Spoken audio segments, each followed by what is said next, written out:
Hi my friends, today I will talk about useEffect hook, which is known as lifecycle method in class components. useEffect hook allows us to emulate these lifecycle methods in function components. It is one of the hooks we will use most in React and it should be well known. Let's get started. As you can see, I have created a simple application in which we can increase the counter when we click the button in both class component and the function component. Let's go to the class component and get started.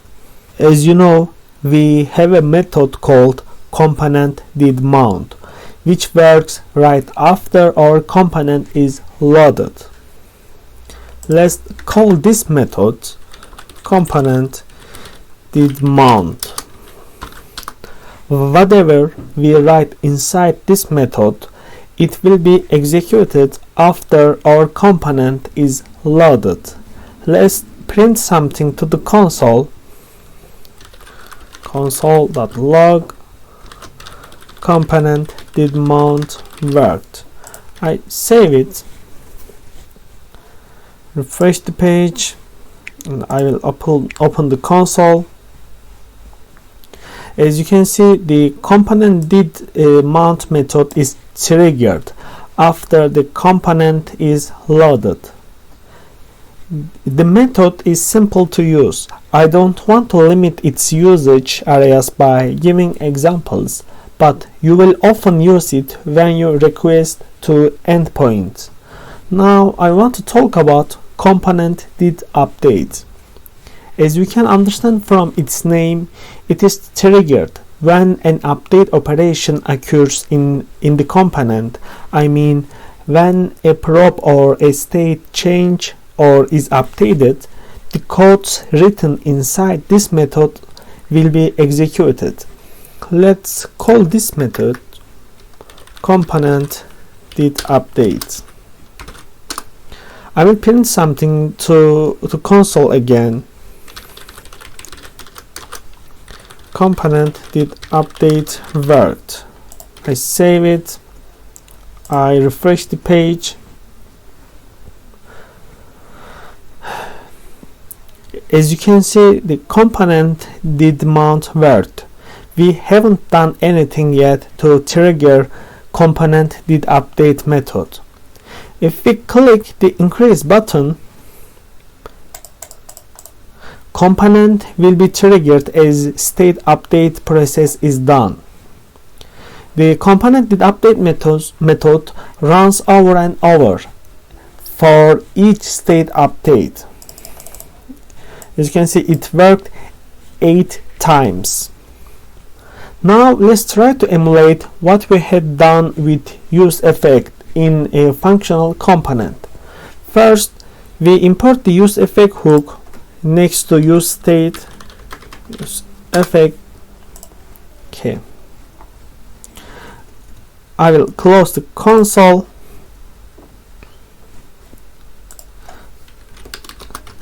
We will call this useEffect hook. This hook takes 2 parameters. The first is the function, and the second is a dependency array. Let's write the function. The second dependency array, is an empty array. I save it. For now, I will not give this dependency array as the second parameter. I want to go step by step. That's why I want to remove it. I just write an arrow function. I will print something to the console. Let's write useEffect worked. I save it, open the console and refresh the page. As you can see, componentdidmount worked. It comes from the class component, and the useEffect hook also worked, and it comes from the functional component. After the functional component is loaded, the useEffect worked. But if I click the increase button in function component, as you can see, the useEffect worked again. But when I click the increase button in class component, the componentdidmount method does not run. It is because of dependency array. Since the dependency array is not given as a parameter, useEffect is triggered on every state or prop change in addition to first load. However, if I give a dependency array to useEffect, let's do it. It is an empty array. It means keep track of the values given inside this dependency array, and when these values change, execute the useEffect hook. If we give an empty dependency array, it will only run when the component is loaded for the first time, and it will not be triggered again because the dependency array has no value to track. Let's try. Refresh the page. As you can see, useEffect worked when the component was first loaded. But if I click the increase button,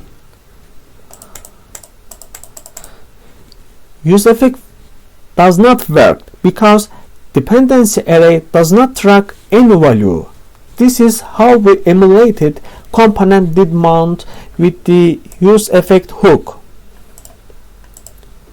What if we want to run the useEffect hook every time the counter value change?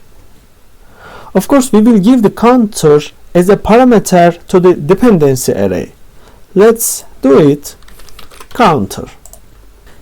It means the useEffect run both when the component is first loaded and when this counter value changes. Refresh the page again. As you can see, after the component was loaded, useEffect worked. Now if I click the increase button, useEffect runs over and over. That's why the dependency array keeps track counter value, and the counter value triggers the useEffect hook if the counter value changes. Now I want to go back to the class component. There are a few more things I would like to add regarding componentdidupdate. We can also find out which state or prop has changed. Componentdidupdate method takes two parameters. With the first one, we can reach the values of the props before the component is updated, and with the second parameter, we can reach the state values. We can understand better with examples. Let's write prev props and the prev states.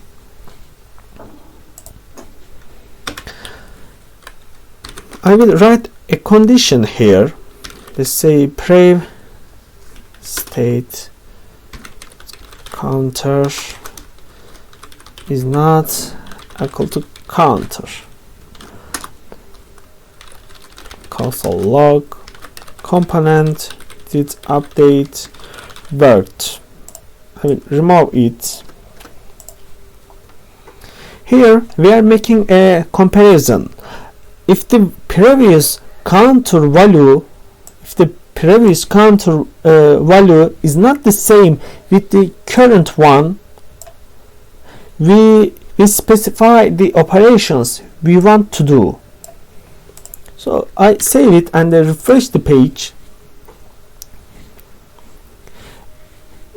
As you can see, this works every time the counter method is updated.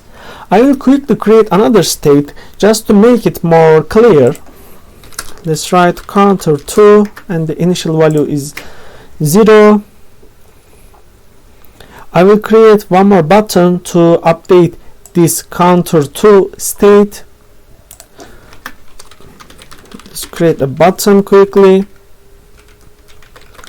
Update second counter, or just write update counter2, and I will create another h3 tag to see this counter value. Sorry, counter this dot state dot counter2. Okay, I save it, refresh the page. This is counter2. I will refresh it one more time.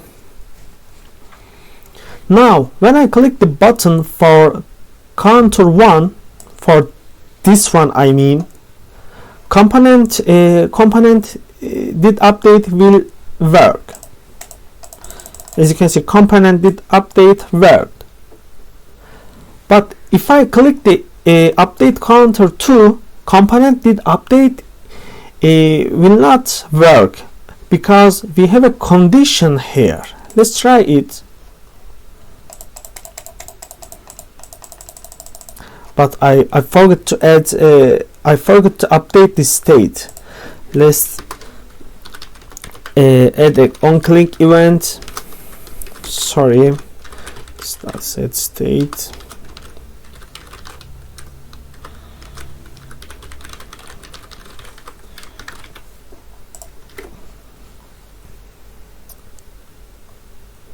Start states. Okay, I save it and refresh the page. Okay, I can update the counter2, but the component did update method does not run when the counter2 state changes. It works actually, but we have a condition here. But if I click the increase button, the component did update prints this expression. If I add one more condition here, let's say else if pref state dot counter2 not equal to state dot counter2, let's write, let's say console.log counter2 worked in the component did update method. I save it, refresh the page. Okay, if I click the update counter2, as you can see, this condition is true, and it prints this expression. Okay, as you can see, we can specify different expressions for each state or prop change. I think these examples will suffice. Now I will toggle block the codes, toggle block comment. Okay, I save it.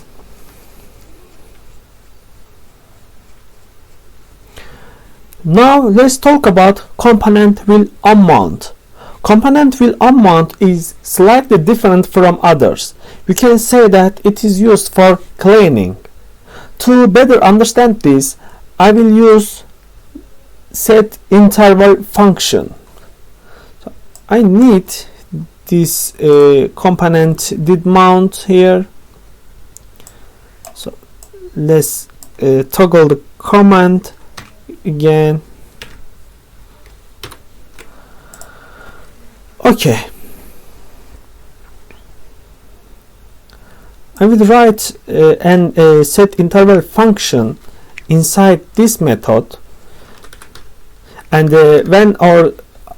after the component is loaded, the set interval function will start to work. Let's write this dot my timer. If you don't know this set interval function, you can search it on the internet. It comes from JavaScript. The first parameter is a function and the second parameter is second. This function we wrote here will work every second. So let's write something here. This dot set state timer, this dot state dot timer plus 1. I will create another state called timer. Okay, I save it, and I will add a console log here to follow this timer value. Let's write timer, sorry, timer, this dot state dot timer. Okay, I save it. We have a problem here, sorry. I save it. I will refresh the page. As you can see, the timer works every time. When we no longer render this component, I mean the class component, or remove it, we need to clear this set interval function from the background. If we don't clean it, it will still try to keep running in the background, and it will try to update this timer state. This can both slow down our application, and it may cause hard to find bugs. For better understanding, I will create a button that will allow us to remove this component from the screen. I will return to the app component, and I will create a new state. But first, let's toggle this code command. I save it. Let's go to app component here. I will create a new state. Show component, set show component, sorry,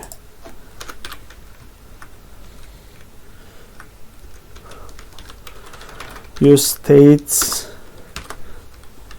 the initial value is true. I will do conditional rendering using this state. So let's do it. I will use the ternary operator. Show component class component.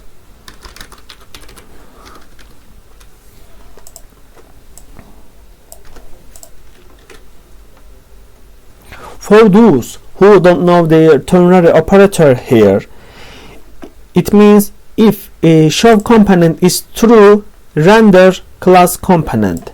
If false, then render nothing. I will create a button to update this state we just created. Let's create a button here and write an on-click event, set show component false. Just write remove component. I save it. Okay, our button is seen on the screen. I refresh the page, and I close the app file. I need the interval again. I save it. Refresh the page. The timer has started working. This timer is working in class component now. When I click this button, the component was removed from the screen. However, we also got a warning in the console. The reason for the warning, we unmounted the component, but we didn't clear the timer. The timer is still trying to run in the background. We need to remove this timer with the component. We have a function called clear interval that allows us to clear it. But so we need to make it run. I mean, we need to make the clear interval run just before our component, I mean the class component, is removed from the screen. So we need to call this clear interval function inside the componentwillunmount method. So first we need to call componentwillunmount, and inside it we need a clear interval function. We will write the name of the interval. In our case, it is this dot my timer. So this dot my timer. I save it. Refresh the page. Okay, the interval function has started to run again. You can see in the console, when I click the remove component button, we didn't receive a warning. As you can see, the componentwillunmount method runs just before removing the class component from the screen. Hence, the codes inside it, in our case it is clear interval, it clears the interval here, so we don't get any error thanks to componentwillunmount. Let's close the console and refresh the page. I will stop the componentdidmount method here because it may slow down our application. I save it again, refresh the page. How do we do the same with useEffect hook? Now let's move on to the function component. If we write a function using the return keyword in useEffect, this function will run just before the component is removed from the screen. First of all, I will create another state as an equivalent example. Let's create a state here, timer set timer. Sorry, not curly brackets. We need square brackets here. Set timer. Use state. The initial value is 0. Okay, and I will write the useEffect hook from scratch. I will delete the dependency array value. Okay, now const my timer.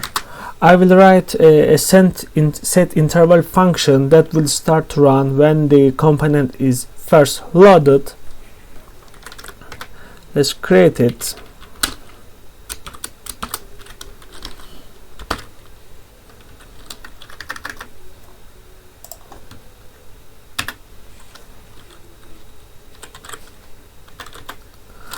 I will update this set timer.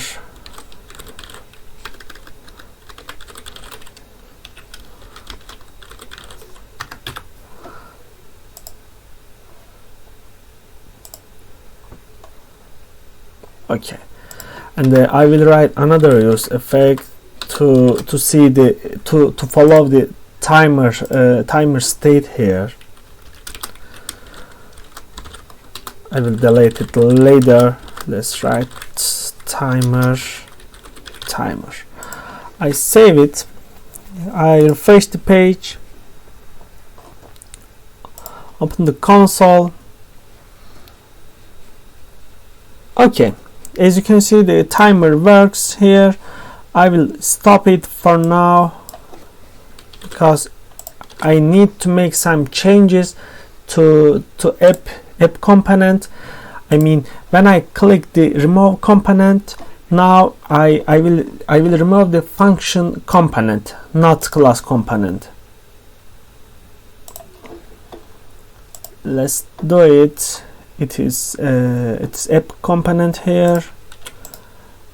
Why it looks like that? Let's format it. Okay. Now inside the class component, I will render the function component. Let's write class component here. Refresh it. Okay. Close the file. Refresh the page, and I will start the useEffect hook again. Refresh again. Okay, the timer works here. Now when I click the remove component button, the function component will be removed from the screen. Let's see. Okay, we got the warning again, but set interval is still running in the background. But I said that if we write a function inside the useEffect with the return keyword, it runs right before the component is removed. So let's emulate the component will unmount method inside the useEffect. Let's try it. We are in useEffect, and we write a function using the return keyword clear interval my timer. Save it and refresh the page. Okay, the timer runs, and if I click the button again, as you can see, the component was successfully removed from the screen, and we didn't receive any warning.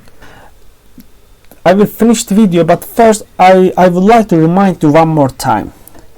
If I use a return keyword inside useEffect hook, this code we write inside this function will run just before the component will